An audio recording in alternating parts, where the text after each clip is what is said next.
Yeah, greetings to everyone on the call, depending on what side of the world, part of the world you are joining in from. Um, it's already 6:30 West African time, while we try to inculcate the habit of punctuality as leaders. I would crave the indulgence of our speaker for today to please give additional 2 minutes to allow other people join and then get ready for today's exciting leadership insights.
Right.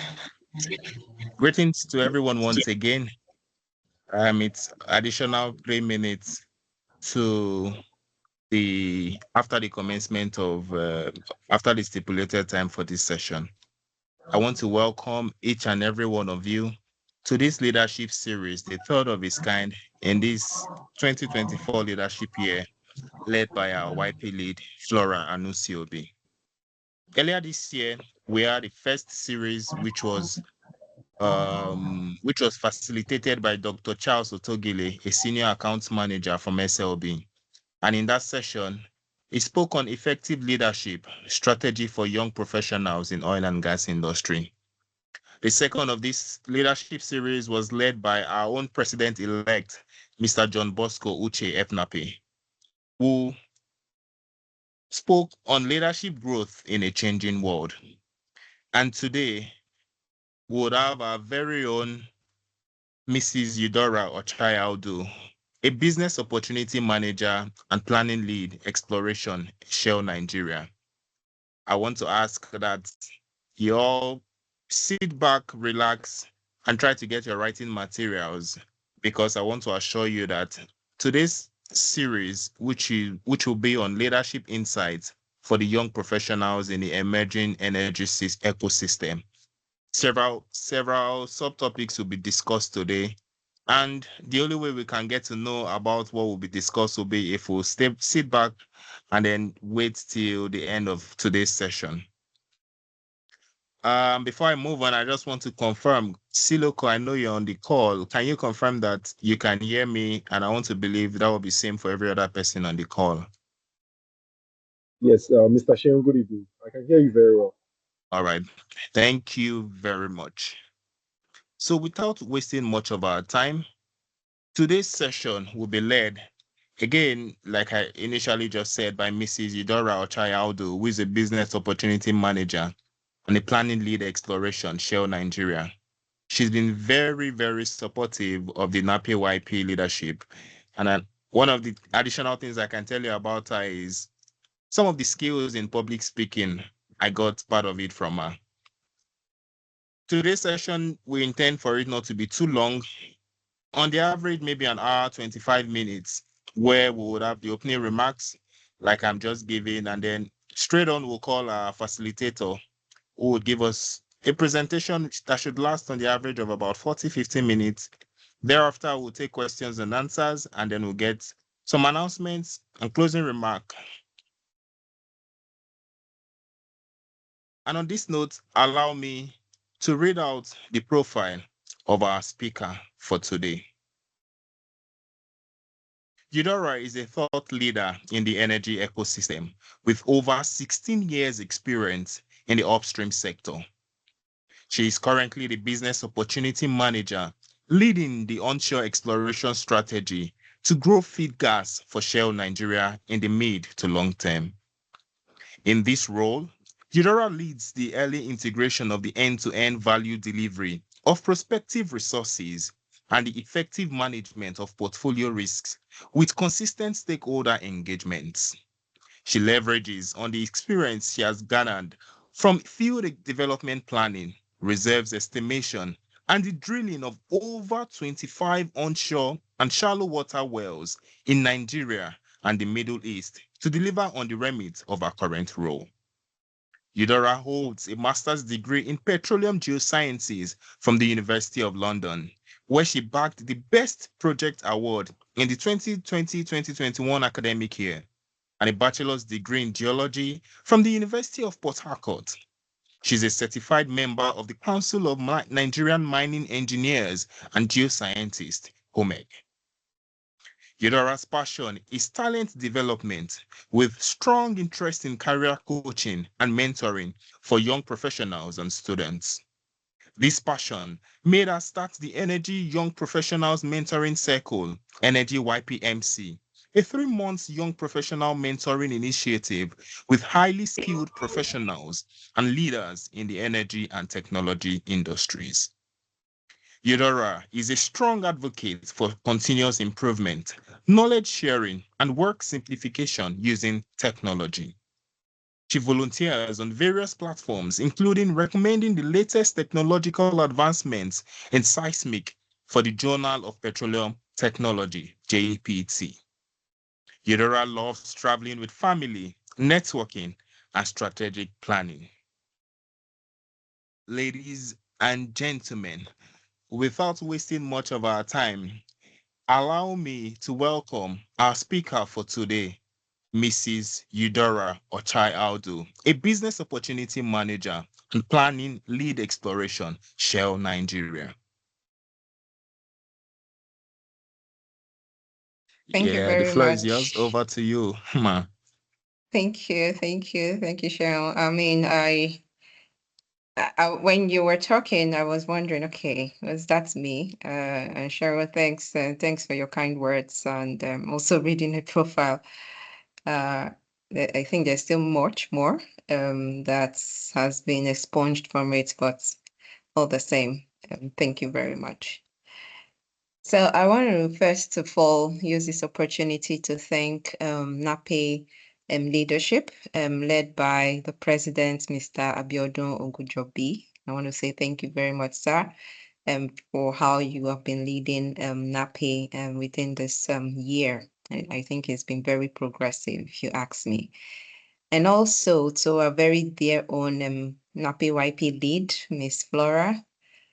I don't know what to say, but it's been like some time now, and you have really demonstrated that, you know, that the mandate that has been given to you and the trusts that people have invested in you, you haven't let them down. So thank you for all your leadership strides that you have been putting in place. Thank you very much. I'm very pleased to be here on this leadership series, number 3 for the year, I believe. And I think it brought back a lot of memories. I remember when I was NAPI YP lead, well, assistant lead actually, with Austin. And we had put together something that was similar, maybe not in this very advanced form that you have it now, but it was, the whole idea was talk to leaders, you know, get to understand what they were thinking, ask them what their challenges were, and those sort of things. And I thought it's really, built some things in us. I think we spoke to Austin, Aburo, Mr. Biodun, Adesanya, and quite a number of senior leaders at the time. And it was very good. And I'm glad that at least that idea, has really evolved into what you now have as a leadership series, which I think is very brilliant. And I'm hoping that it's given the gains and the benefits that has been intended. But most importantly, and why this actually triggered a thought in me, was that at the time when we were going around, talking to leaders, you will not, imagine, or maybe you will, but maybe not in that light, that you too one day, will be sitting and, speaking to people, on this sort of platform where you're actually talking to them about leadership. At least at that time, I didn't know that, okay, people will gather and then listen to me, speak about leadership. So just to encourage someone that today you're listening to me, tomorrow we will be listening to you, speak on leadership. So it's a circle. It just shows that we're growing. It shows that we're really improving. So you must have heard in my bio, I spent about 13 years, practicing core petroleum geosciences. I went from everything that you can ever think. I was a production seismologist, a production geologist, an operations geologist, and did quite a number of field development plans, wrote a lot of well proposals, wrote a lot of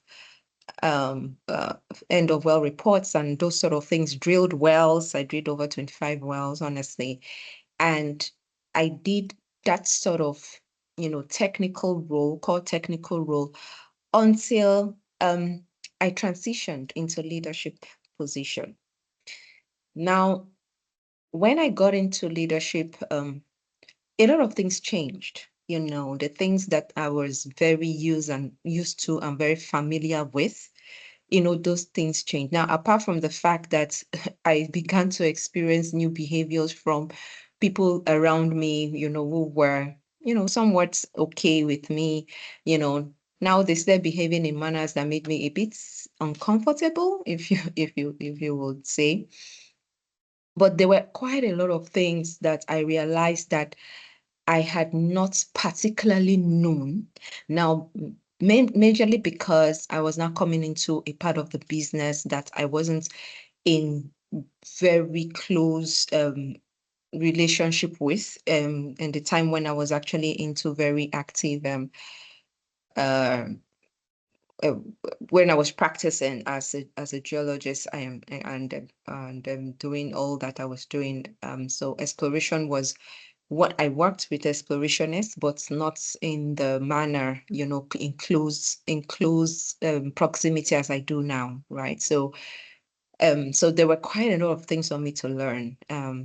And it was not just in the technical space, it was also in the business space. I needed to do a lot of learning. I needed to, improve on my knowledge. So what I did was I started looking for learning opportunities. I attended a lot of trainings. I did to build my skills in business, in economics, in finance, in data analysis. I had to go to Harvard Business School online. I did some distant program, just to ensure that, I was up to date, with this new position that I have come into. Now, apart from all of this, and the fact that I was, trying to ensure that I build knowledge and, try to understand what it was expected of me as a new leader, right? There was something that was very fundamental with my role. And that thing was the fact that I needed to depend on people to be able to deliver my job. Now, don't get me wrong, because, when you work in an integrated team, the way we work in the industry, you will need to depend on quite a number of people to, deliver on your job. But this was different. I was 100%, dependent on others to be able to deliver on the job. So now, what I will be sharing with you is not because, and of course, as you have already heard me speak, is not because I have attained an expertise in leadership. And so I've come to sit here, to really, share that expertise with you. No, that, at all, that is not the situation. In fact, if there is anything to, make you or give you the comfort feel, is that I am really learning, and I'm just willing to share my journey and the insights that I have gained in this journey in leadership with all of you. And so before I start, I would like us to do, I see quite a number of people on the call, but I would also like to do just a little exercise. So what I would want you to do is to use the raise hand button or icon, or whatever it is, the raise hand icon. I want you to tell me, if you feel very confident about your leadership skills, that at work, the way you display your leadership skills. In fact, people actually tell you that you're a great leader, you're a very good leader. I know that sometimes you might not hold a leadership position, but leadership is, everywhere at home. You're a leader as a parent, you're in your family and all that. People can say that, oh, this person, you're a good leader. So just use that if you feel confident that you have great leadership skills, please raise your hand. Thank you very much, Ademola. Thank you. Thank you for that honesty.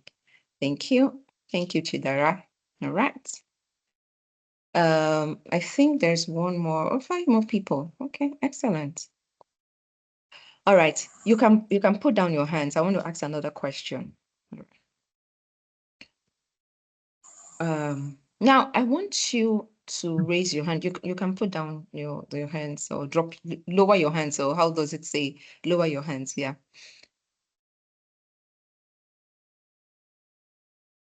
I want to know from you whether you have currently the right opportunity to develop the traits of a great leader where you work. So in case you have, whether you raised your hands there now or previously or not, just tell me if at work, now we're talking work because I know we're leaders everywhere, right? So every question I'm asking you is related to work or business or whatever it is that you're doing.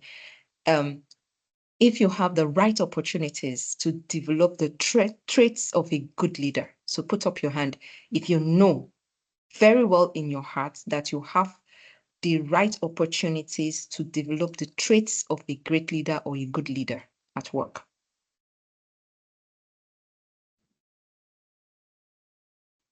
Thank you. Jenny, thank you. Abel, thank you. All right. You can put down your hand. Now,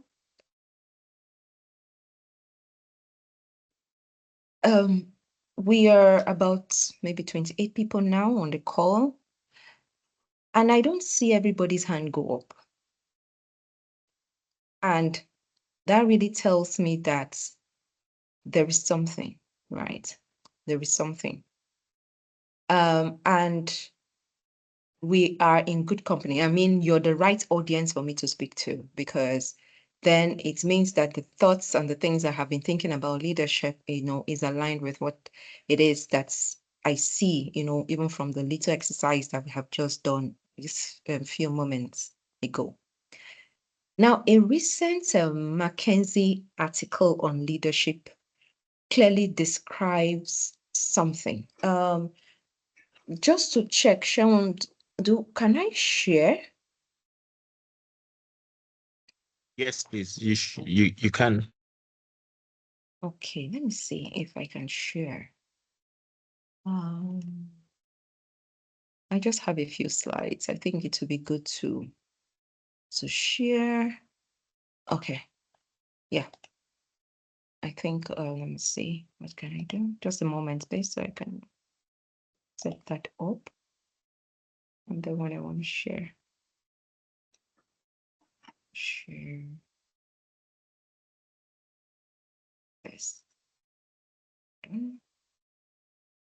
Okay.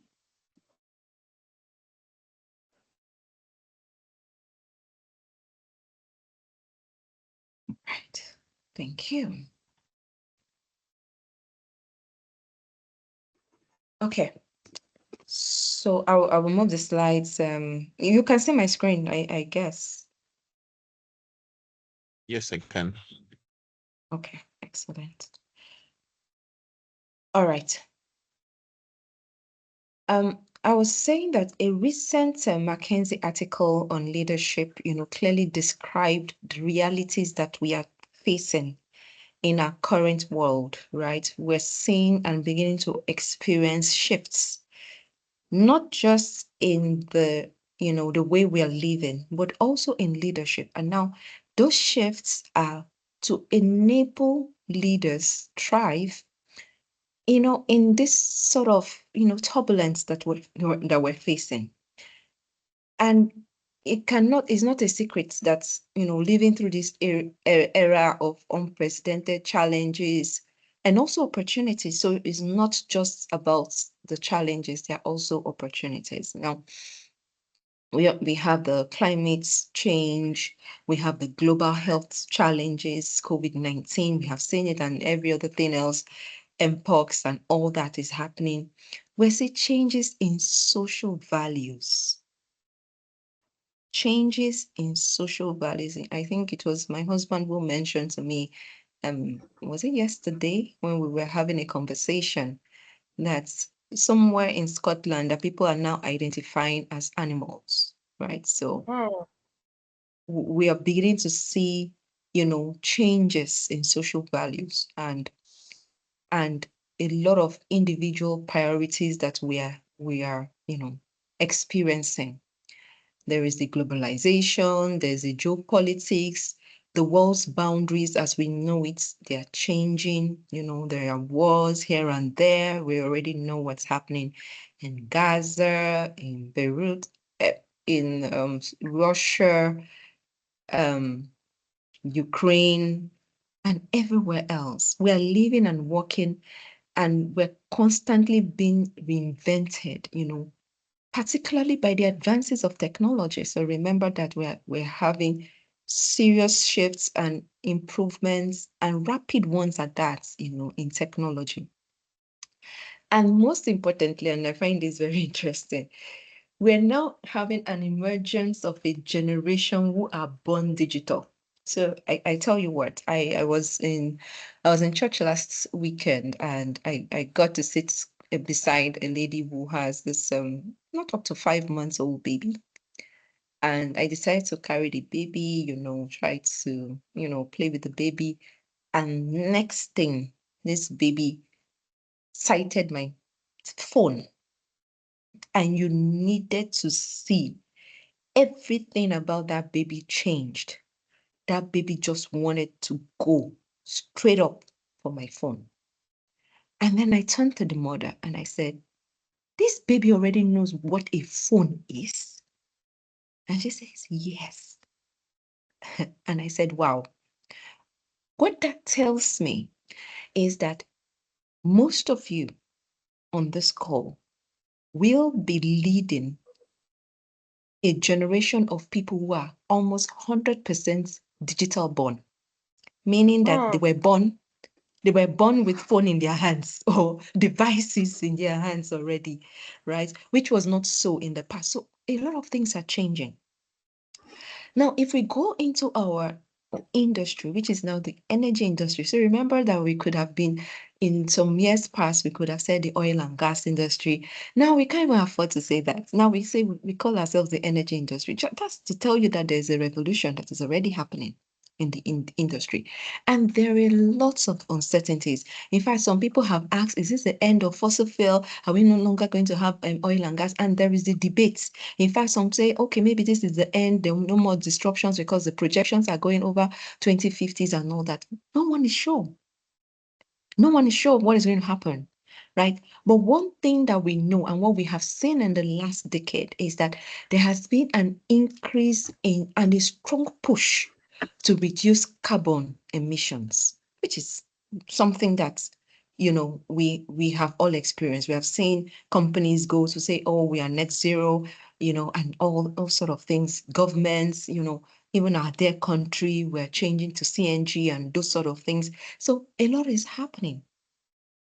Now, the question is, when the face of all these current realities, how will emerging leaders, particularly in the energy industry, how are we going to, navigate?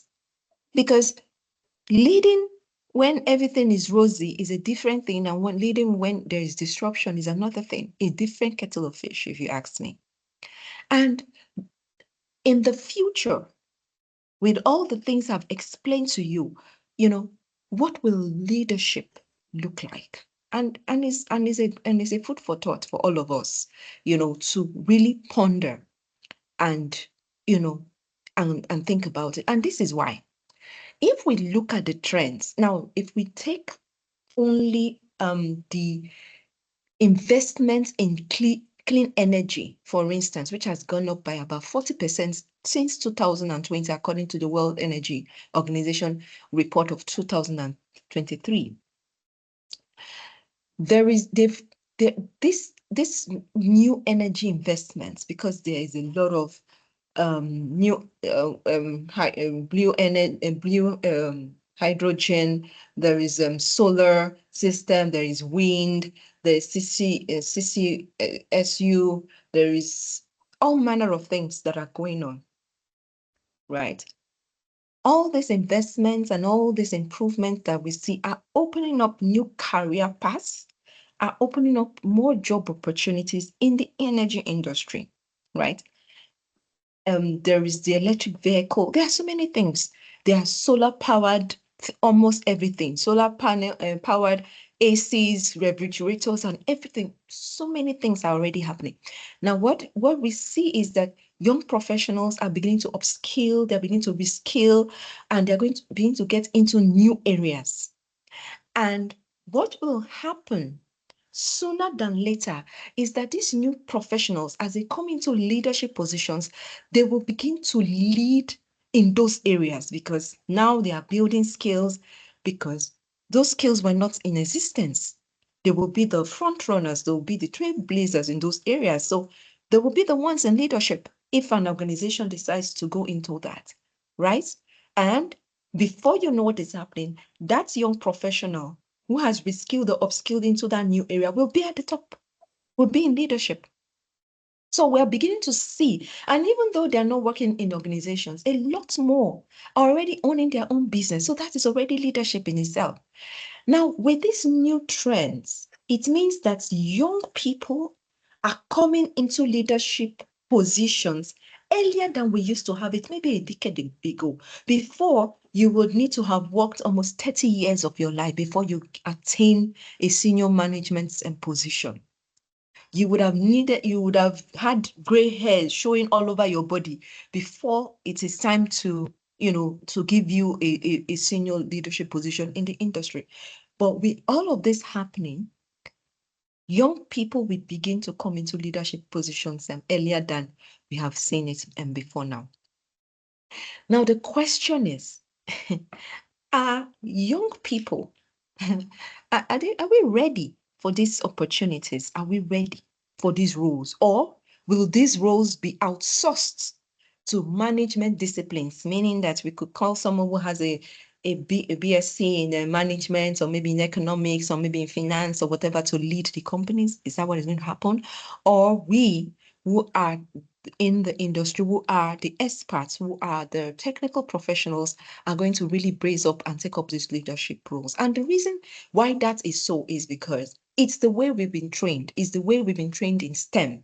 Now, when you take the way education is structured in STEM, it focuses on individual achievements. So you're a young professional, you're already working, you're working on a project, you work on it alone, right? Like I told you at the beginning, I was working and delivering my work by myself. Yes, I will depend on other people, but it was limited. If you didn't give me what I wanted, I could look for ways and do things myself and get my work done. But it was focused on individual achievements, right? And that was the basis for promotion, of technical achievements or accomplishments and that you would receive. So when you look at senior level positions or professionals, they are strong with technical expertise, but few are able to lead. And trust me, will we be able to lead in this emerging new era? Are we going to be practicing the leadership we have, taken from behind, or the years where we were working on our own, and translate it into now? It might be a disaster, right? Because once you want to succeed, you have to ensure that you're able to lead adequately as well. Now, there was this report I read that talked about, and I thought it was really apt. It's actually aligned with my thoughts. And it says that great science leaders emerge more by luck than through talent development, meaning that we're not spending enough time, teaching young people how they can lead, or giving them the opportunity, which was one of the questions I asked you earlier on, whether you actually had those opportunities to be able, to learn to develop great leadership traits, which a lot of us did not raise our hands, meaning that you were not confident that you even had the opportunities in the first place, right? So we need to, begin to think about it differently. We need to be able to begin to get leaders who are able to inspire results and take risk as well, right? Be resilient in the face of setbacks, and failures. And this is something we're very familiar with because we do a lot of research, we meet a lot of challenges, but we should be able to lead in that area. So now, with all of this, looking at the future of work, looking at all that is happening, looking at all the disruptions that are happening, we need to begin to ask ourselves the critical question of whether or not we're ready for leadership. And now I'm going to ask my next question. And I would like you at this time to type it in the chat box.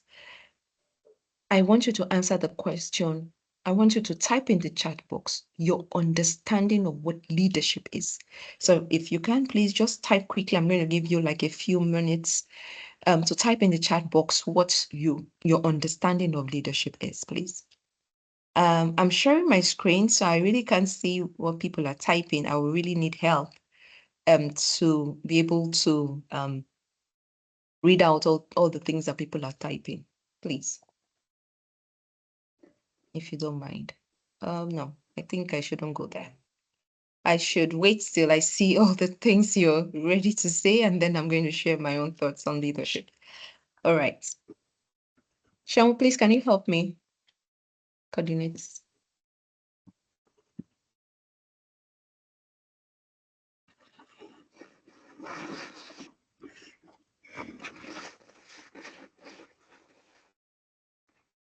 Okay, I've not seen anyone share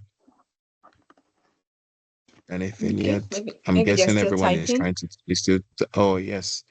So Okay. Abubakar Sadiq says leadership is process of piloting is a process of piloting the affairs of people towards a certain goal. Oluwatife says leadership is serving basically. Anthony Joshua Eze, leadership is the ability to influence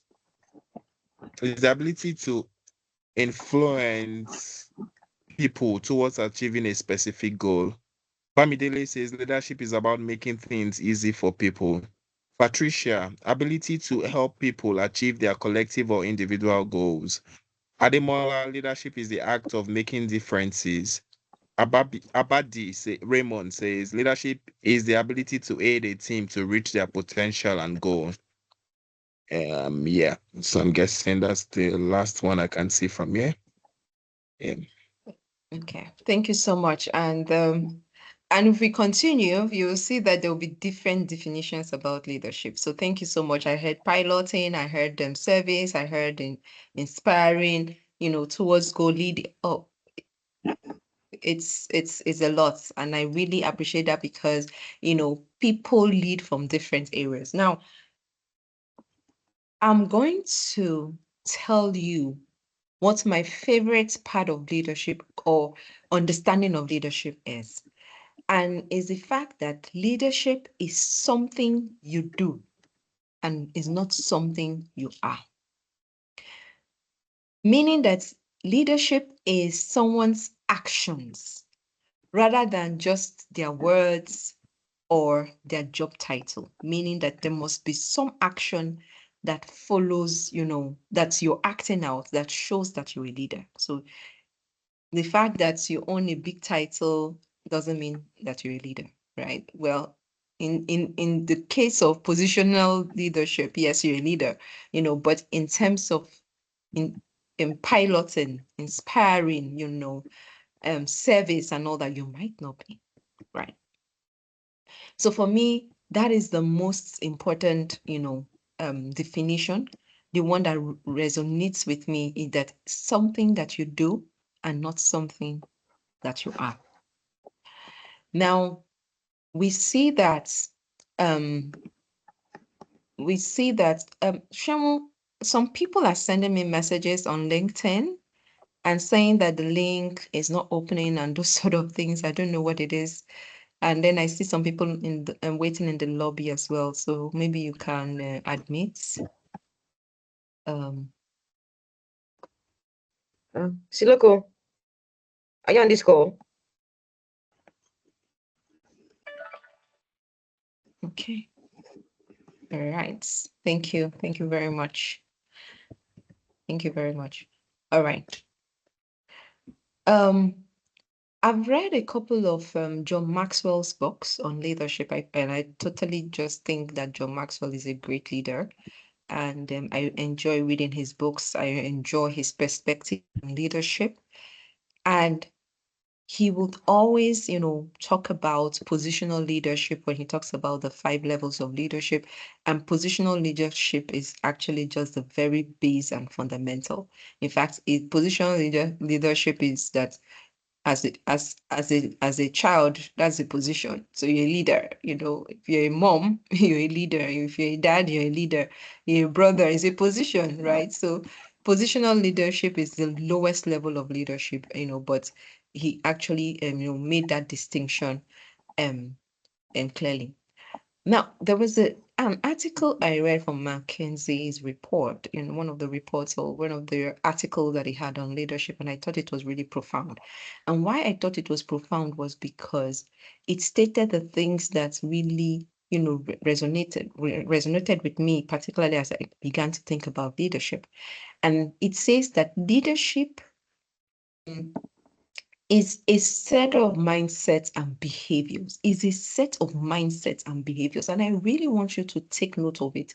Mindsets and behaviors that align people in a collective direction, enables them to work together and accomplish shared goals, and helps them adjust in changing environments. So what it means is that as we are rapidly evolving and changing, being a leader is not just going to be sufficient if you're just going to lead people to their accomplished goal. When the scenarios change, when the environment is changing, where there are things that are disruptive happening, are you going to continue in the way that you have traditionally done it, or you're able to adapt and adjust, which is very critical. Now, there was some survey that was done, and it was found out that there are 4 critical behaviors. Now we're talking about behaviors, right? Because the mindset is what fuels behavior, if you get the point. There are 4 critical behaviors that, people thought will, that are effective if you want to be a leader, in this evolving systems that we currently have. And I'm going to share that quickly with you. The first one is being supportive. And for me, being supportive, as I have come to learn in my few years, being in leadership position, is typically, how can I help you? You want to be able to know, how can I help you achieve this thing that we need together to be able to achieve this goal? How can I help you? Right? People most times don't know how to ask for help, right? But as a leader, is your position, or is your, for you to be effective, you need to constantly and consistently ask the question, how can I help? And the first few times I became a leader and my boss, I'm maybe giving him a report and, running things down. Then he goes, how can I help you? In my mind, I'm like, okay, all these things I've just said, there are so many things, I don't know, And then it took me a while to really understand what he was trying to do. What he was trying to do is that he wants to support me. So if for instance, I come to say, hey, I've been on this for a bit, I really need to move on, but there's a blocker here and all that. He says, how can I help you? And I say, I need you to put a call across to a stakeholder who I think, getting to hear from you based on your position is going to help ease, or at least you will be able to understand and sort them. And then he puts a call through and that thing gets sorted. So it's about how can you, being supportive, people are going through stuff. My husband was giving me an example recently where we had just had an issue at home, and then he put a call across to his boss to say, hey, my family has an emergency and I need to be there. And the boss says, when are you coming back to, we need you in the office now. Like, you have to be in the office. At that time, he didn't feel any form of support coming from his boss. So it's about feeling that support. The second one is operating with strong orientation towards results. The first few weeks or months I took on my position, one of the feedback I got was, we don't know what you're doing. What exactly are we doing here? And in my mind, I said, haven't I just explained to you all the things that we need to do? The person said, not clear. It's not clear. What results? What is your desired result? What do you want to see? What is the end of this? All these things that, oh yeah, there are pieces of work here. What's the end? The clarity on what needed to be done was missing. Right? I could tell and go round all the explanation, but the end and the desired result was not clear. Even though I thought in my mind I had explained everything, but the people I had explained to didn't feel they had the clarity. It wasn't clear for them, what exactly was happening. What are they going to do? And then it dawned on me, that one of the things that as I transitioned from core technical skill into leadership, was the fact that as a core technical person, I was always answering the question, how? But as a leader, I'm now answering the question, why?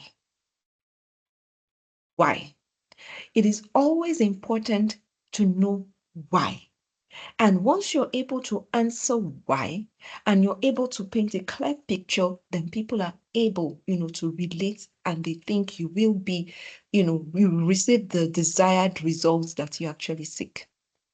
Number 3, seeking different perspectives. This is not the era where the leader knows it all. No, we no longer have that leader with all the answers. If we decide not to get the perspective of others, then we lose out, because the people that you're leading have expertise in different areas. And imagine harnessing and taking up all the perspectives, whether you think they are relevant, whether you think they are not relevant, you would see that by checking out other perspectives, by asking people what they thought about something, could give you better insights on how to go about whatever it is that you have. So another thing I learned as well was asking people what they wanted and what they thought about what we were going to do and how they were going to go about it. So it was really important. The final is solving problems effectively. So you can solve the problem, but if you don't solve it effectively, then there will be issues, right? So you're solving problems, is there a systematic approach? Are you asking the people what their solutions to some of the problems that they're bringing is? You talk about it. There has to be something that works, and as long as it works for you, it's something that can be done. And I need to run. I'm looking at the time. I don't want to keep people here beyond necessary. Now, I think I have already mentioned to you that effective leadership is about not just leading for the now, but leading even when there is a change. And you'll begin to see that, come through a lot of the times. Now, let me tell you what we used to have, and a lot of organizations are beginning to understand that this system that we used to have doesn't really work anymore. And it's a traditional way of leadership, which is a command and control type of leadership. Now, in the past, leadership used to be called management. I I don't know how many of you have been, in the industry or even in the workspace, for a very long time. Management was the term that has been used. And of course, it was all about the technical expertise. It was all about giving direction. It was all about stakeholder satisfaction. It was all about, maximizing profit and value and all the rest, So that was what it was about, right? Now, at the time when this sort of leadership came into play, it was revolutionary at that time. It was good. It built all the industries and enterprises and global in organization that we have. And now at the moment, it built it. It worked, right? But as we are beginning to now get into the world where things are beginning to change, the human face is beginning to appear more. We need to begin to, be a bit, relaxed on some of those things. When you get feedback from employees, there are a lot of employee feedback to know how they are feeling, what's their pulse and all that. A lot of people say that their bosses are either highly toxic or mildly toxic. In fact, some people say that part of their stressful day at work is actually going through their managers or their supervisors or their leaders or whatever it is. So you can imagine there is work to do, and coupled with that work is also managing a boss, that is toxic, that really wants to push you hard, push you to the wall, make you do stuff. All of those things are beginning to, a lot of those things are beginning to, fade out. And now, while I think that some of the traditional leadership styles might still work, particularly if you need to have you need the organization to move forward and you need to set clear direction, but we need to also ensure that we're merging it nicely and very well. And that brings me to my next point, which is the new the new approach to leadership. The new approach to leadership. Now, I've thought about this new approach, and even without, doing a lot of research, the first thing I said, and I wrote it in my diary, in my notes, and I said, leadership starts from service. Leadership starts from service. And I want to say that leadership is hinged on three key things, if you ask me, right? And there are quite a lot of leadership courses, trainings, whatever it is. The first one, service, which I just mentioned. The second is value. And the third is network, which has to do with relationship, practically, networking. Now, the first two has to do with yourself, you looking at yourself in retrospect, trying to know what about you? What is that thing about you? So remember, if we go back to our definition of leadership, it says is a set of mindsets, meaning that a mindset has been formed before now. And whether or not we like it or not, the things that we see happening to us, happening around us on a day-to-day basis, whether it's us, leading things and you do some leadership, you lead the project and you succeed, it's registers as a mindset. So you do something, it registers as a mindset. You do another thing, it registers. So those things that are registering in your mind, in your subconscious, those mindsets that are formed are the things that fuel your behavior and how you act about leadership, or the things you have even observed. So you've seen a senior leader has done something and then you mimic the person. Maybe that's how leadership should be. I remember when several years ago, I was asked to lead a team of volunteers. I remember when I came into leadership, in my mind, I said, oh, okay, maybe, let me see. The person who was leader before used to do this. So maybe if I do that, then that would be good leadership. That was how I used to think. And this was several years back. But just to tell you that a lot of those things, your mindset is actually filled from the things that you do on a day-to-day basis, or you must have experienced or exercised in the past. You must have seen or done something or heard something or seen something, because it is all that day-to-day experiences that actually fills it and gets you going. So it is clear. So, and a lot of times, and particularly because we're moving away from the traditional way into a new leadership, your mindset can actually be a barrier, or it can even be an enabler, to build your behavior into this new leadership mindsets that we're talking about. So if we look at service leadership, which is actually a thing, right, in the new leadership approach that is already emerging. And this was me just thinking about it, and looking at and just trying to reflect on my leadership myself. And I said, leadership starts from service.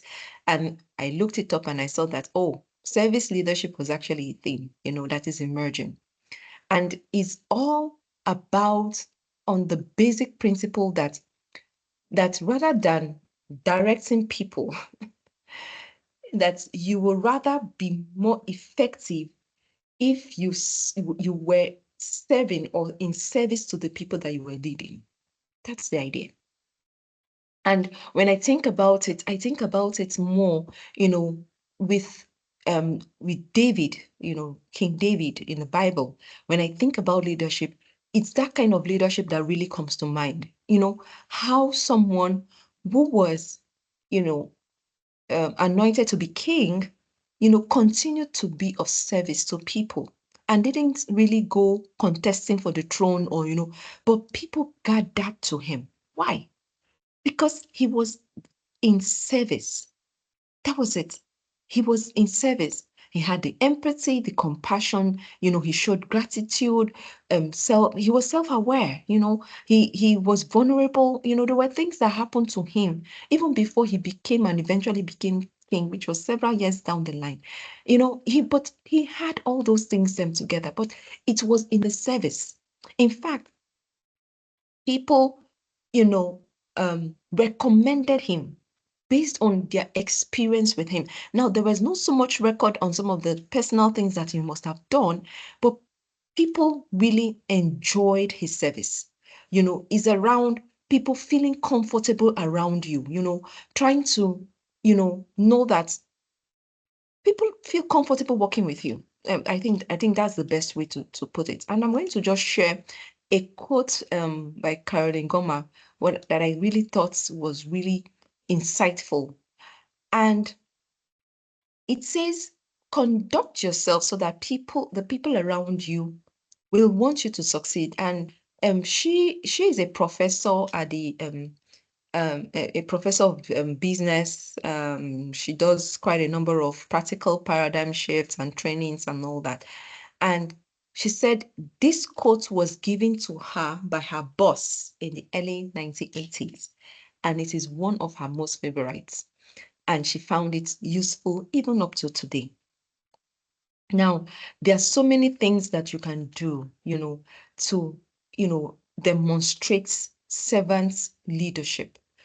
And the first thing is to practice empathy. Now, there was something I said at the beginning. I said something that when I transitioned into a leadership role, that people who were my friends didn't have started behaving in a manner that made me feel uncomfortable. And that is true. So imagine that. Let me give you this instance. Imagine that before now, I'm friends with everybody, we can talk. And then I have this leadership position. And then I say to someone who I would naturally just with, talk with, whatever it is, and I say, excuse me, can I see you in my office? That single question, if I didn't have a position of leadership, could not, we wouldn't say, okay, now we will catch up, maybe later out, maybe not even in your office, maybe during lunch or something like that. It could be just a, casual conversation. But now that statement alone means, okay, what has happened? Okay, am I okay? Am I good? Do I need to adjust anything or not? Making someone recognizing that, which of course I didn't recognize at the time when, that this person could be feeling uneasy because, you now have a different position and, saying that you want to see them will send a different signal. I don't know whether you get it. So it's more around that aspect. The second thing you need to do, and I'm trying to round up here, is to practice active listening. Listening is something that is, I don't know what to say. It's a leadership skill that you cannot go away from, because people will speak maybe in terms that are not so clear. You have to ensure that you're asking them, do you mean this? Are you saying this? Can you expatiate? What you're trying to do and what you're telling that person is that you are interested in what they are saying and you want to learn more, you want to know more, you want it to sink. You're not putting down and saying things down and commanding and directing them, but you're actually listening to them and what they have to say. It's very important. And there was something I noticed. There was this colleague of mine some time ago. Whenever you go over her office or her desk, to ask her for something, she was always busy. And now this is not a leader, right? So she was just an individual contributor. She was always busy to the point that you're standing, you're talking with her, and her face is on the computer, typing away. Okay, no. And I felt it was awkward, but I didn't, make anything of it until, they asked people to give feedback. And feedback is a gift, and I'm going to speak about it later on. Feedback is a gift because when they gave her the feedback that, could you pause, step, turn your attention to the person who is speaking, is very important, because then it shows that you're actually listening to them. And I want to leave it at that for that point. The next one is remain humble. It's it's it's sometimes very difficult to come into leadership position and not get the whole, oh, I'm here now and kind of things, and you want to, step on people, you're not recognizing, you're not respectful, you're not I'm sure you already understand what that means. I'm not going to break it down, but remain humble. The other one is to express gratitude. Now, people find that when you personally recognize them for good work, it drives them to say, okay, I'm recognized. People have this person appreciates it, because for you to, recognize, good work, it means that they've done something and the person feels good. I remember a colleague of ours, had come into the team and we had an experience. That is why this quote is very important. Say, conduct yourself so that the people around you will want you to succeed. This colleague of ours had just come into the team. We had someone he replaced, and the way this man conducted himself, there wasn't. When you asked for stuff, he will get it to you. If he couldn't get it to you, he will tell you, I will get it by so time. If that time comes and he doesn't get it, he will tell you the reasons and why he hasn't. And we said, oh wow. So you mean it was easy to work with someone, like this? And every single person in the team, kept appreciating and expressing gratitude such that the very senior manager, that gratitude actually got to his line manager, very senior, who came back, giving him the recognition. And he came back saying, thank you. I mean, all the good things you said about me, I feel really appreciated, and inspired to do more. So I'm just saying that when you express gratitude to people, and tell them and recognize them for the work they have done, it will really boost their morale. And the final one is around, practicing ethical decisions. Ethical decisions are important. And that goes into all the things that we're going to talk about in the value leadership. Now, value is, I don't know how to put it, but value is almost like your identity. There is, I don't get, there's one part of the Bible where there was a farm, a merchant said he went about, looking for a treasure. And he did not stop until when he found it. When he found that treasure, he sold everything that he had and bought it. That is what value is. Value is your identity. And it's not just your identity and then you put it in your inside. It's your identity and you let people know that this is my identity. I'm going to give you, mine is excellence, right? I don't do half measures. If I'm going, I like the quote, anything that is worth doing is worth doing well. If I'm going to do this, then I will put in the effort and do it very well, at least to the best of my knowledge, of my ability at that time. I know that as time progresses, people improve in knowledge and all that. But at that time, that would have been my very best, whether it was my work or everything. And then anyone who worked for me and worked with me will actually tell you that. There were no half measures. I remember sometime I had asked someone to do some design for me, some graphics design, and the person came with designs, like just bombarded me with designs.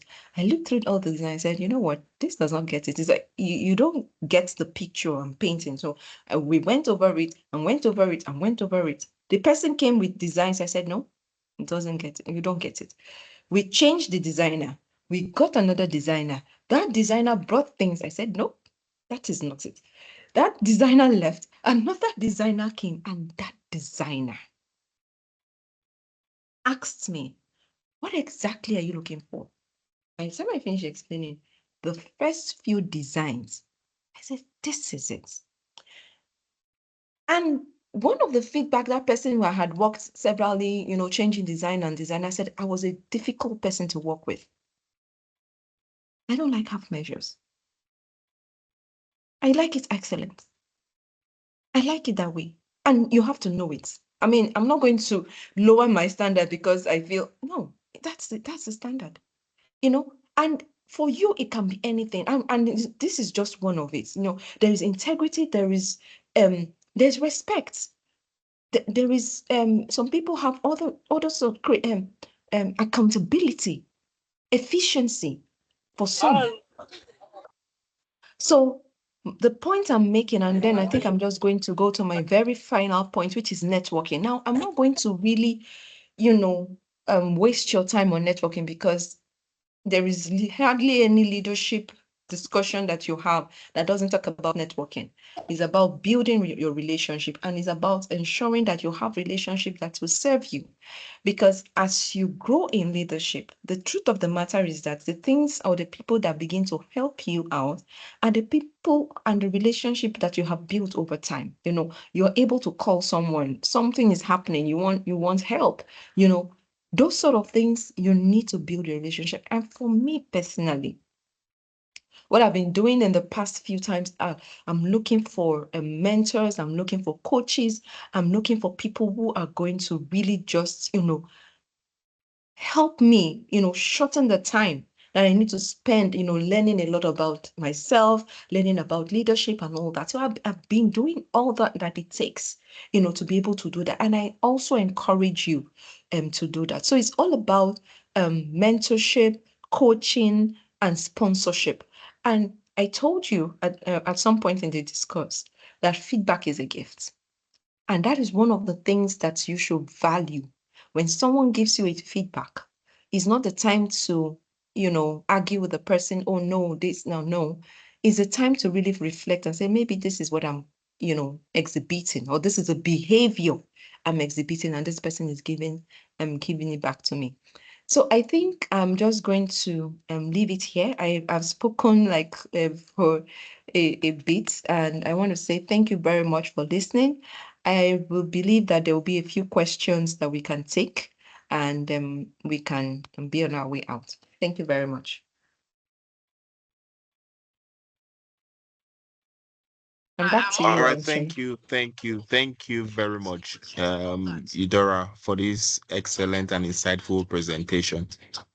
For anyone who has questions, feel free to type your questions or use the raise hand option, and then you'll be called upon to ask your question.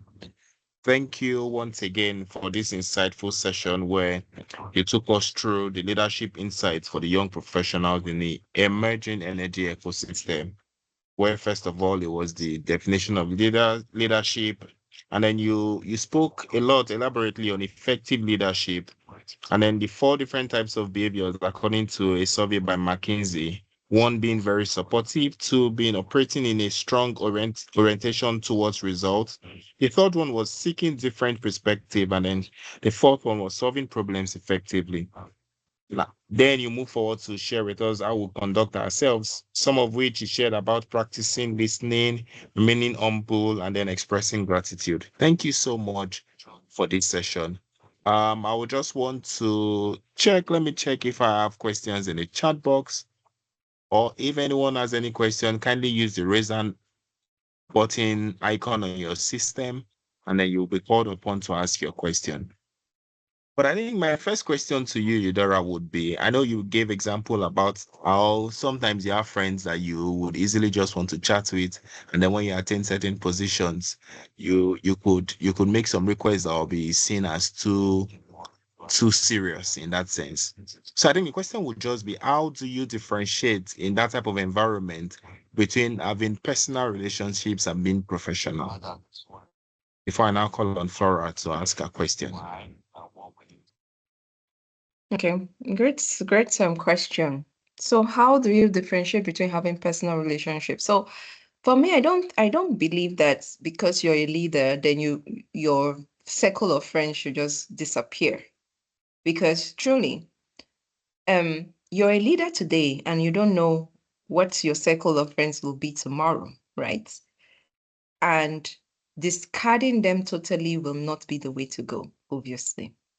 Now, the truth of the matter is that then there has to be the distinction between, when you're actually doing professional job or when you're at work and when it's social time, right? So you're not going to deny yourself the friendship. And if it was things that you used to do together, you make time for it. Or if you don't have the time for it, at least you now need to begin to explain that things are a bit different. You're a bit more responsible for quite a number of things. When you do have some time, you try to make it up for them. So when and if you have friends that are your circle, you continue with your relationship, but you have to make the clear distinction. You tell them clearly, here this, and we do work, professionally. And I'm going to give you an example. So I have a friend, who, of course, come into leadership position. I couldn't just say, oh, my friend, please go away. But we had the conversation around it. We said, now things are going to be slightly different. When we're at work, we will do work at work.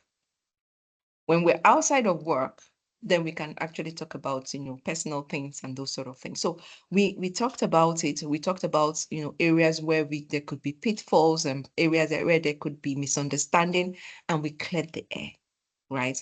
And we said, this is how we're going to approach it, and this is how we're going to, take up our friendship. So in the areas where we need to be friends, we are always friends. We go to do the things we want to do. We hang out in the places where we want to hang out, but at work, it's work. At work, she recognizes that if I say that we have a deadline and we have to have this by this time, she's not going to say, babe, leave it now. No, she understands that it's work and she needs to respond to me in a professional manner. So I just hope that helps. So you have to define your relationships, tell the people who are your friends that these are the things, things have changed slightly, but hey, we're not stopping our friendship, but this is what I will expect from you. And what is she or he going to expect from you in return? Once you discuss it and communicate clearly and honestly, I'm sure everybody's going to be fine and your work is going to go on as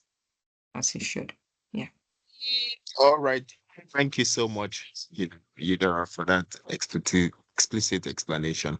Flora, I'll just ask you to unmute and then ask your question. All right, thank you so much, Madam Idera. It's actually a fantastic presentation. I think this is the first time I've actually had the time to stay all through presentation. And the ones we'll be having in the past. So, okay, my question is this: you gave us example of value leadership and also network leadership. So, but for the service-based leadership, we talked about David as an example. So, in the real life work scenario right now, can we say volunteering, more like holding, executive in volunteering, like associations, churches, schools, can be termed as example of service leadership? That's number one. And number two, how you help you to do with overwhelming leadership? Let's say you're in a position whereby you're leading people and it's so overwhelming, and you want to just break out, and how are you able to do? Have you ever encountered that before or experienced that before? How are you able to more like overcome such? So those are my two questions. Thank you. Thank you very much. So on your first question, the answer is yes. And why I say yes is because of the definition of leadership. It is a set of mindsets. How do you create that mindset? Is by the things that you do or constantly engaging in. And if you're engaging in volunteer work, and volunteer work is majorly service, you're already accustomed to serving. Now, when you do volunteer work, remember, it's not a formal leader. Nobody's required to respond to you. Nobody is under any obligation to do what you say or respond or follow you or do anything. When you are in a volunteer or you volunteer and you get things done, then it actually goes a long way to build your leadership capability. Because as a volunteer, there's nothing at stake. Nobody's asking you, nobody's actually following you because they know that at the end of the month they won't get paid. No. They do whether they want to do it, they follow you whether they don't want. If they don't want to follow you, I mean, there's nothing. But if you're able to, effectively and consistently volunteer, you continue to practice those things. And what are you practicing? You're practicing empathy, you're practicing compassion, because you're not going to shout at anybody, you're not going to command, excuse me. No, you're going to plead. You're going to show compassion. If someone says that, you know what, I'm so sorry, Flora, you see today's webinar, I know I'm the one to set up, but see, I'm so tired that I cannot even stand up from. So maybe you can handle it yourself, right?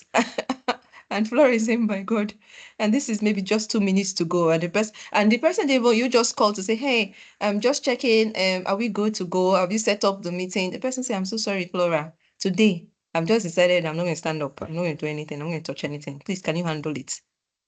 You're not going to bite the person. You're not going to do anything to the person. In fact, the person will come the next day and you will be obliged. You will take the person back and continue. You're not going to do that.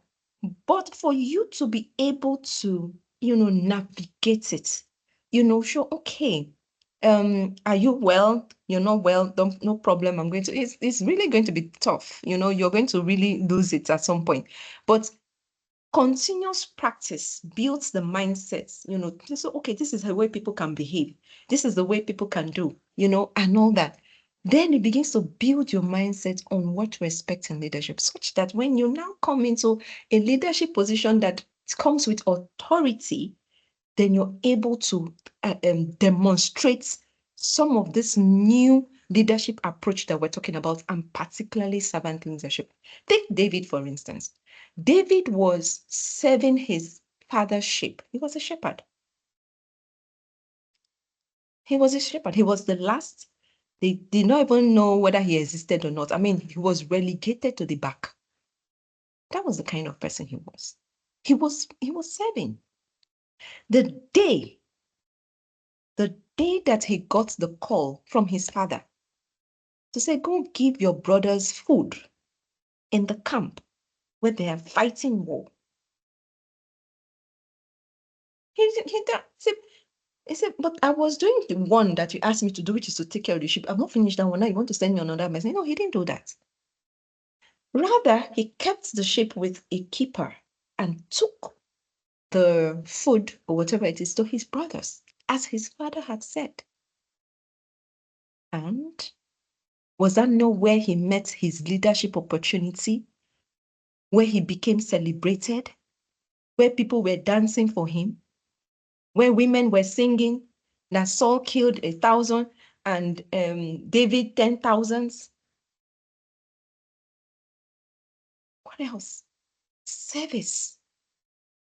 Was it not where he became, a mighty man of war? Who would have thought? I'm just saying, that yes, volunteering gives you that opportunity, because you have already said in the beginning when I asked the question, do you see yourself in your workplace? No, you don't see the opportunities. Then you go look for it. Go volunteer. Go do something. Go serve. And in the service, people have got jobs. People have done this. People say, oh, have you seen this person? No, this person does, the person doesn't, but okay, come work for me. Why? They have seen you work. They have seen you. They have experienced you. They have worked with you. They have seen the way you deliver. It's in the place of service. I'm going to leave it there. I'll go to your next question. And then remind me, the next question was around whether you feel overwhelmed. Yes. Yes. So you can't feel overwhelmed. And I'm going to tell you honestly, when I came into leadership position, I was doing 3 jobs in one. Already you say that my job title is 2, but it's actually 3 jobs in one, So I'm currently BOM, I'm planning lead, and then I'm also stakeholder engagement or operations. I was involved in operations. So I took handover from 3 different people, 3 jobs in one. And boy, was it overwhelming. That's an understatement. I wasn't sleeping. I was working. Because my learning curve was steep. I haven't done this sort of things before. Okay. I haven't done this sort of things before. But with time, you're able to say, what are the things that are routine? And you put them. These things I keep doing on a daily basis, on a weekly basis, okay, then you put it, that is a routine. You separate it, you put your calendar, you put your schedule. Okay, can you delegate some of this work to somebody else? Then you begin to free your time for the most important thing that you need to do as a leader, which is around, thinking strategically, trying to understand the why, and doing. When you're able to free yourself, so you take note of the things that you do routinely, you take note of the things that you can delegate, you give people tasks to do. You tell them what is expected of them. In fact, that is where the leadership is. You tell them what is expected of them to do. If they come back with a result that doesn't match what you say, okay, this is not exactly how I wanted it, but you allow people to also, express themselves, do stuff. But if you put everything to yourself, you keep being the one to do everything, then you begin to feel overwhelmed. So remember, when you're volunteering, you're doing work, you still have other things that you're committed to, and there will be competing commitments, right? So many things will be competing for your time. So at every point in time, when you feel overwhelmed, when you feel like I have so many things going, Flora, you take all the things that you need to do and you ask yourself, which is the most urgent of all these things? That if I don't do this one, it will spoil. Things will spoil. You take that one. Now I'm going to give you an example. And I think I've given this example a couple of times. You're going for a job interview, and then overnight it rained, and then you live in that lucky part of Lagos where it flooded, and the flood got into your house. Everything in your house is soaked. In fact, you cannot even step out of your house because your whole road is. Now, between the job interview that you have that morning and the fact that your house is flooded, which is the most urgent and most important for you to solve? The flood. So you're going to put a call to the interviewer to say, excuse me, I have an emergency. There's flooding in my house and I'm sorry, I won't be able to come. Would you give me another opportunity? So you have to check which of all these things is the most urgent, most important and urgent. You put it aside. Which of them is just urgent? So it's not sorry, important, or urgent but not important. It's urgent but it's not important. Meaning that even though it's urgent, but it doesn't add to the bottom line. You note that one. Which one do I need to, do immediately? So what I'm saying is that you need to know, what is important, nice to have, just okay, I have some time, I can do this later and all that. Once you're able to prioritize, then you'll be able to free. So I've told you two things. I've told you around, checking your routine, putting things that you do routinely into a routine. You can put an alarm. It's okay. Every Monday, I'm supposed to send letters or reports to whatever my manager's office. You put that together and you ensure that every Friday evening, your report is ready against Monday. You put that. Every month, we do XYZ and you put it there. Every whatever it is. So those are routines. What are the things that you don't need to do yourself and nothing will spoil? So you can delegate. Then you look at what is left. What's the most urgent and important thing that I have to do now? If I don't do it now, everything is going to spoil. So I hope that has helped you a bit so that you don't feel overwhelmed, and then take time to rest. Take time to, revive yourself. Because I noticed that when you're busy, then you can break down, right? Because there's a limit to which your body can take certain things. So if you're just continuously busy, then you're not able to refresh and then get new ideas, new thoughts coming through to you. You will just, be irritable. People cannot, associate with you.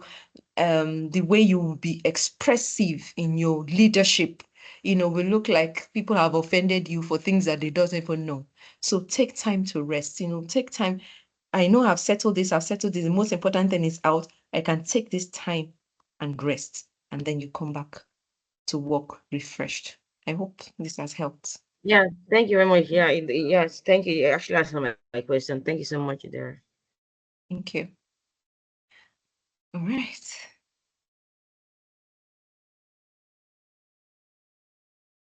Okay. Do we take a bill or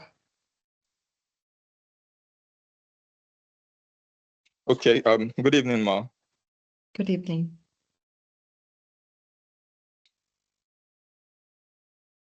Hello, can you hear me? Good evening. Yes, good Oh. evening. Please go ahead. I really enjoyed the presentation. I enjoyed all the other presentations during the Energy Young Professional Mentorship Program. So as a leader, you have to also give room, let me just say, to be empathetic, right? Because functioning as a leader, especially in this day and age, is not just you at the top, command everybody, but you are serving more as a glue, holding different with their own unique expertise. And then these guys may actually even know more than you in a few of these fields, right? So, but you are the position to influence them to achieve a shared goal. I want to know is how much room can you give to empathy when making your decisions? Because as a leader, you don't want to be seen as a tyrant, right? You don't want to be feared, like you mentioned. You want to be able to relate with these people just like you were relating with them while you were, maybe on the same level and all of that.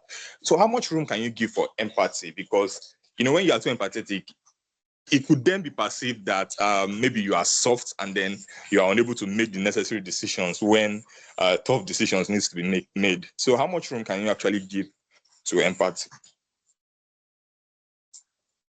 Okay. Oh, thanks for that question. I think it's really important, and maybe I didn't really make that distinction. So, empathy is not letting people off the hook. And if anybody has worked with me, I like accountability, right? If you say you're going to do something, then you do it. I'm not going to, on the face of, I'm going to empathize with you and recognize that certain things have happened. So, for instance, someone needs to give me a delivery, make a delivery for a work I need, to make at a particular time, and then the person loses a loved one. Now, will it be? It will be. It will be. I don't want to use the word wicked, but it won't be. It will be unfair on my part if I really don't recognize that that person is going through a difficult time, right?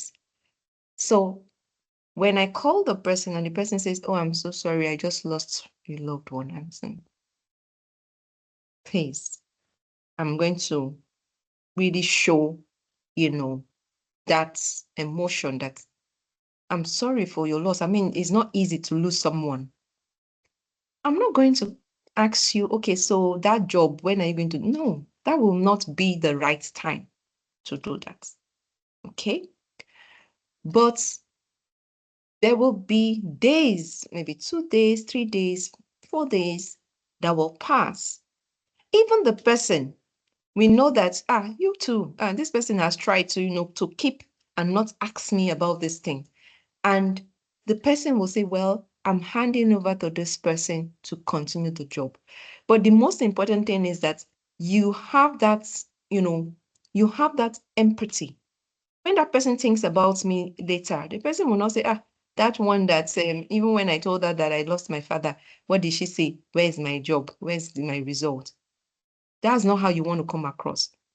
But the most important thing is you want to ensure that people become accountable. So you tell the person, now that you're going to be away for 2 weeks, is there anybody else that you think can deliver this job on while you're away, right? And if there is no person immediately, you want to say, okay, how long do you need to be away for, before? And what you are trying to do is to negotiate to say, okay, can I wait another 2 weeks, to get this when the person comes back and in the right mind and is able to deliver the job. So you have to be able to, so it's not about not asking or not demanding for accountability. It's about you recognizing that this person that is delivering for you is also a human being, and things can happen to the human being, right? So it's putting that empathy in that light and saying, you know what, please take your time. There's nobody else. When you come back in 2 weeks, we continue from there. Then the person leaves you, goes focused, and comes back excited to do the work, right? Rather than the person, if you demand for the job, think about it. If you demand for that job at that time, you think the person is going to give you excellent work? I don't think so. The person is bereaved, the person is crying, the person is not focused. The person has, their calls from here, left, right, center, people from the village, people traveling, people doing this. Can we meet with elders and all that? The person is distracted. So that is not going to happen. But there is nothing, you're not bereaved, there is nothing, and then there is a work to do, and then you don't, no, it doesn't happen like that. You have to demand for it. If the person is not coming forth, then you escalate. You escalate to the person's boss, you escalate that situation as much as you can. So you're not going to just tolerate because, oh, you need to empathize. No, there are some that are excuses, and you can tell when someone is just merely giving excuses, right? You can really tell when someone is not doing the job and just giving excuses. You can really tell, but you can tell when, things are really not going as, planned. There are, serious challenges. And if those challenges are things you can help with, then you have to step up and help as a boss. Because if you don't help them, how are they going to get out of the situation? That situation will continue to remain because you, with the leader, part of your work is to collaborate with other people and, ease and solve some of those problems that they encounter. So if it's something that you can help, you please just say, how can I help you? For me, if something is delaying beyond what's the time that you have stipulated, I will go and say, how can I help you? I need to be able to help you because I need this to be done by so time. So you need to, be assertive in those sort of situations. I hope I answered your question. So it's not about not demanding for accountability, not asking for what has been promised. You need to understand the situation, put yourself in the situation, handle that situation depending on whatever it is, show your empathy, but put the results in mind, of what exactly you want and tell them to do it. Okay. Sometimes I step in. Yeah, so many times, it can just be both bottleneck even within the team. Somebody is just racking their head. Okay, I need to do this. Before that, you can come and say, okay, why don't we cross it in this way? By just mere brainstorming, you solve the problem. So I hope that helps All right, you. thank you very much, ma. Yes, ma, Thank certainly. you. Thank you. All right. Thank you so much, Idora. So what we'll do now, because we're pressed for time, I'll take Ademola's question, and then finally I'll take the question from the chat box from Oluwa Damilola. So Ade, in few seconds, please ask your question so that we'll have time to take the last question and then end this session. So over to you. Unmute yourself and then ask your question. Yeah, thank you so much, sir, for the opportunity. I really want to appreciate you, ma, for the lecture. It's so educative, and I learned a lot. Thank you so much, ma. Actually, my question is, as a leader, to get to some point or stages that the people around you will be too overwhelming on you, and in terms of making decision. Let's say there's a situation that came up, and you are the right person to take decision. But then the condition of the environment might not really permit you to take decision. But then the environmental pressure at that situation is too, maybe it's too get it too out of hand. So then how can you be able to measure such situation? And also again, if you are as a leader also, and people around you, they have so much trust in you in terms of handling responsibility. But then there'll be some cases or tasks that you cannot undo ordinarily. But they know you as a leader that you should be responsible for those tasks. And how can you also handle such? You get my question? Okay. Not really. So the first question is, how do you make difficult decisions? Yes. Okay. Then the second question is, The second question is that how can you diversify task in a way that to reduce the level of work on you as a leader, because then the responsibility will be on you in terms of a lot of work and decision making and all that. So how can you divert some tasks such that you can be relieved, and then you can also uh, have the trust the people have in you. okay, thank you very much. So delegation and difficult decisions. So there is an act of making decisions. Making decision is an act, because if you're leading an organization, you don't want to lead them, make a decision that will make the organization lose money or kill people or do something or get into government trouble or non-compliance, destroy the company's reputation. So there has to be a systematic way that decisions are made. Most companies have it. My company have it. So you cannot just sit down and make a decision. There are decisions that you can make, right? There are decisions that you can make. So for instance, you're carrying out a job, you're working on a table, and you're not being effective in the way the table is coming out. You can make the decision to take it from the PowerPoint slide and put it on Excel. That's a decision. That's actually a decision. In fact, we make decisions on a daily basis. The fact that you're on this call is a decision that you made. So we make it, but there are decisions, then there are levels of decisions and levels of decisions that have impacts. You need to recognize the impact that that decision will make. And if that decision has an impact, you need to ensure that you have consulted with a team of experts that have given you their opinion, right?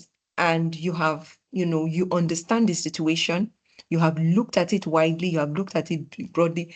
Are there alternatives? So what if you don't want to do this particular thing? Is there an alternative? Are we going to lose anything if we do something else and not this particular thing? Are there other options that are open? And why is this option the most credible option? So if that decision that you need to make is such that it's going to impact the bottom line financially, is going to have reputational impact, compliance with government policies or regulations, please, you need to ensure that you take your time and make that decision. But if the decision is something like, should you work from home or work from the work in the office, when you have a good data connectivity in both locations and those sort of things, and maybe your staff needs to be happy, needs to do stuff, and the person is delivering. I mean, those things are, little things that you can be flexible about. But if there are things that are going to really affect your bottom line, please ensure that you're taking that decision through a well-structured process such that you're making the right decision for your organization. So don't go to a situation where you're making a decision, single-handedly without looking at the facts, without understanding the situation, without looking for alternative and why that one or a set of decisions are the best. So please, there are ways of making decisions. Please learn them, there are a lot of videos, there are a lot of books on decision making. Please do take time to read those and ensure that you're making the right decisions for your company. That's number one. The other one on dedicated. Now, as a leader, you need to understand the strengths of your team. I give you an example. I was leading a volunteer team. I think we were about 18 in that team.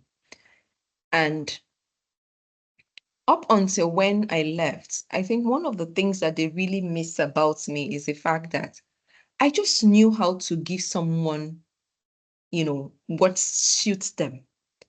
And the reason I was able to do that was I was able to build relationship with each and every one of them.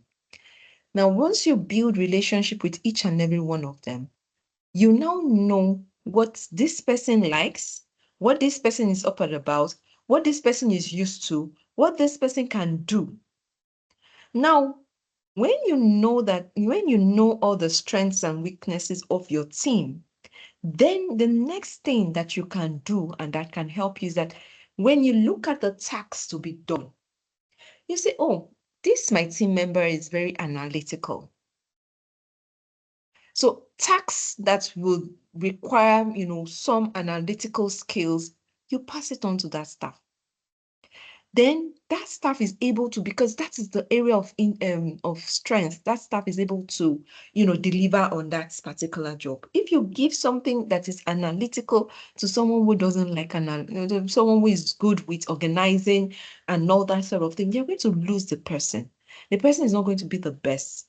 So if you want your job done and to know, you have to first build relationship, which is the last point on my presentation on networks and relationships. To be an effective leader, you cannot succeed without building relationships, whether it's relationship with your team members, relationship with your superiors, relationship with the people below, relationship with your peers, right? You need to build those relationships, and those are the relationships that are going to help you, so I've seen situations where people share staff across teams, right? Why? Because of the relationship they've been able to build across. So this person is, I have a staff currently that I'm sharing with another person, right? Why? Because I've built a relationship with that person, and I say, can your staff do this for me? And I'm going to pay for the service. So you can actually have that sort of situation where you have relationship with your team, you know what they can do, then it will be easy for you to delegate, because now you know that the people that you're delegating to are, their strength, and you're delegating to them. Now, also be sensitive that when you're delegating stuff, I don't think it would be fair that your boss is delegating stuff and then you leave some people out. Try and ensure that whatever you're delegating, if you're delegating jobs, you go through the spread, because trust me, every single member of your team have something that they bring to the table. So look for what that thing is. Look for what makes them happy.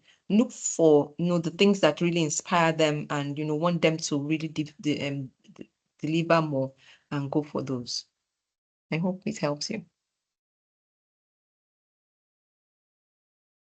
Thank you so much, Yeah, ma. thanks, Sidor. Abibola, that's Ademola, sorry, beg your pardon. Ademola, I hope you're fine with the responses.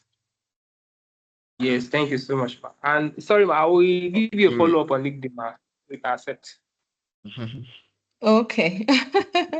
No problem. I know that All there are right. quite a number of people who want mentorship and all that.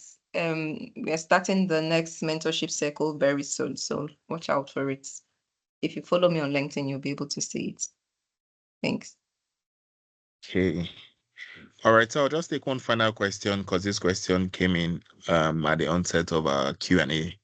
I know afterwards I'll just call on Siloko, the publicity secretary, to give us some announcement. But yeah, the question from Oluwole Oluwadamilola says, I want to express my sincere gratitude for the knowledge you've impacted in us. I've learned a lot as a student. My question, How do we implement your invaluable insights as students in geosciences field? Okay, thank you very much. So, yes, so leadership, the good thing about leadership is that you can be you can be leader anywhere. So whether you're a student, you're not yet employed in your house, at work, everywhere you go, you'll have some form of leadership. Trust me, you do. Now, you don't need to wait until you have or you are working or anything to begin to, practice leadership, because leadership is a set of mindsets and behaviors. Mindsets and behaviors. Mindsets and behaviors. And those things, you need to be intentional about it. So the truth of the matter is that we will finish this call and you probably will not feel a thing about leadership. Why? Because you can really not be an effective leader by just sitting down in a classroom and one professor is telling you what leadership is. That's not how to be a leader. Being a good leader is actually doing it. And even as a student, you're even better in a better position because you have a lot of time.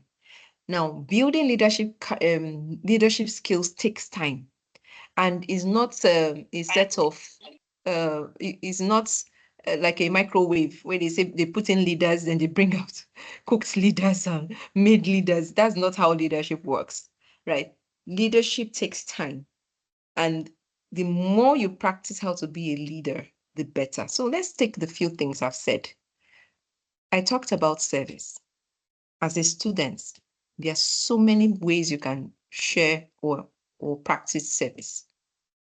You can be something in your department, HOD, when they're asking for who is going to be the one to, help with or our maps and all those sort of things. You raise your hand. You want to serve.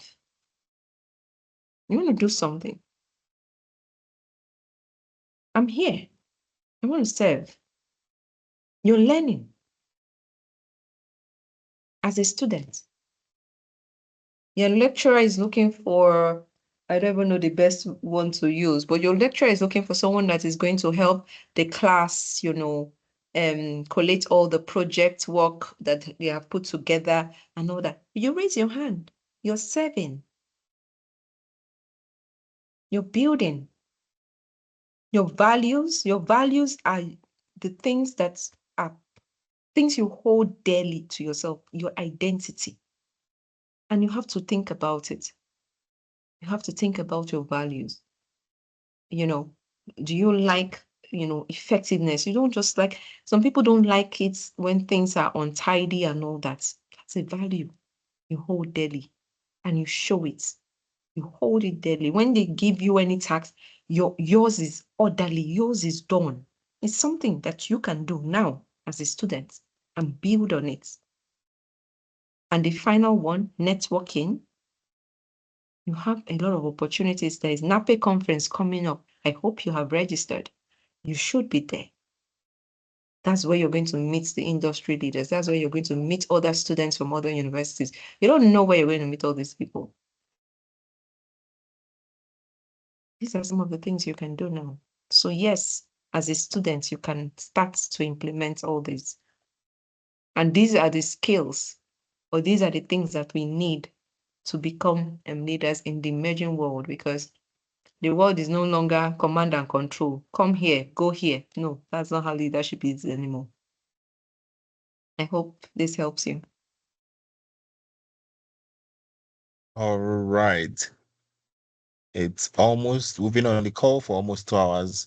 A big thank you to you, Honestly. Eudora, for this educative session where you had shared leadership insights for young professionals and students, particularly in this emerging energy ecosystem. I want to say a big thank you to you and to every single person that has attended this session.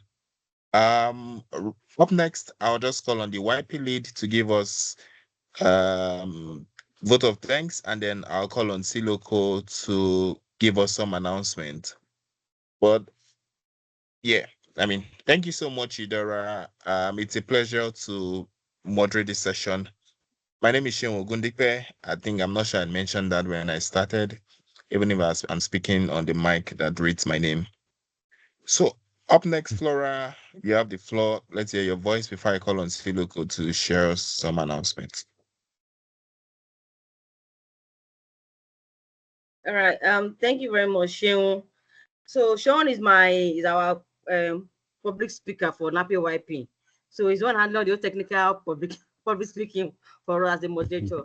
So on behalf of Nape YP leadership and the entire community and the Nape general, I want to say a very big thank you to Madam Madera for such a wonderful presentation. I really learned a lot, and it actually helped me to define my leadership position better.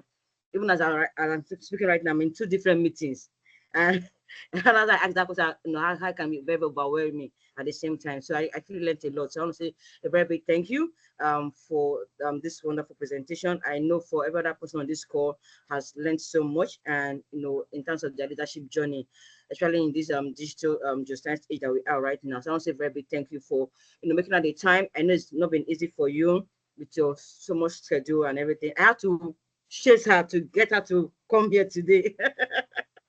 I had to chase her, like, as in I was on her neck, like, no, it has to happen anyhow. So I'm so happy that you gave us the attention and your time. We don't take it for granted. We say very thank you. We say very big thank you for that. And we really appreciate your support to the YP community. So on behalf of myself, Flora needs to be the Nape YP lead, and the entire Nape YP community, I want to say thank you so much for this presentation. Thank you. I'm really grateful. Thank you so much. Thank you so much, Flora. Always a pleasure. I really appreciate it. And I also, one thing when you teach, you also learn. So I also learned myself. So thank you so much. Thank you. I really appreciate it. And thanks for chasing me, yeah? I got all the things I needed in a few days, yeah? Thank you. All right. Thank you. Yes, Siluko, let's have the announcement quickly and Yes. let's see how we can end this session in some 5 minutes. All right, thank you. Thank you, Mr. Shion. Thank you, Mrs. Yudera. Thank you so much for the wonderful lecture. I wouldn't want to waste a lot of our time because we spent almost more than 2 hours now. So I will quickly want to take a brief announcement just to reiterate some of the things Mrs. Yudera said. The whole energy mix, the leadership insight that she has taught. We're going to be teaching more of this during the NAPE conference. Like she said, if you have not registered, try to register. So for the upcoming conference, the NAPE YP has a lot of activities in store for us as young professionals to actually take advantage of. And on the first day, which is a Monday, we have the Sustainable Growth Leadership Forum, which is usually our annual leadership summit that we usually have. And this is an opportunity to also learn from more professionals as well on the different leadership insights that are actually driving the energy industry at the moment. So some of the things you have heard today, you're going to even hear more of them during this leadership forum. And as well on Tuesday, which is 12th of November, which is this like the second day of the main conference itself, we are going to organize what we call the Energy Tech Picture Team.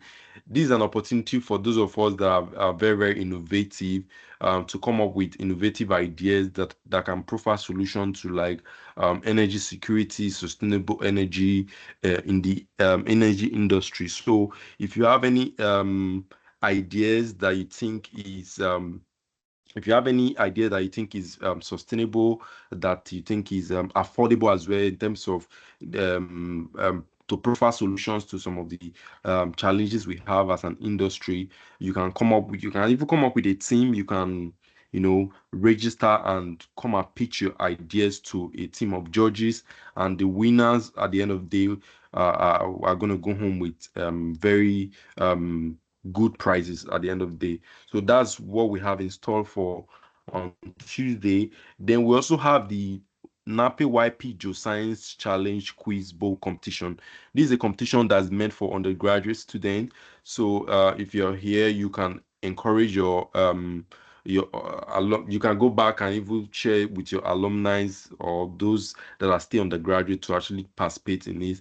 These are an opportunity to actually just showcase your geoscience knowledge, and there are huge cash prizes for the winner, for the winning school. So you could inform your schools, your alumni school. You can inform them to register for this quiz competition.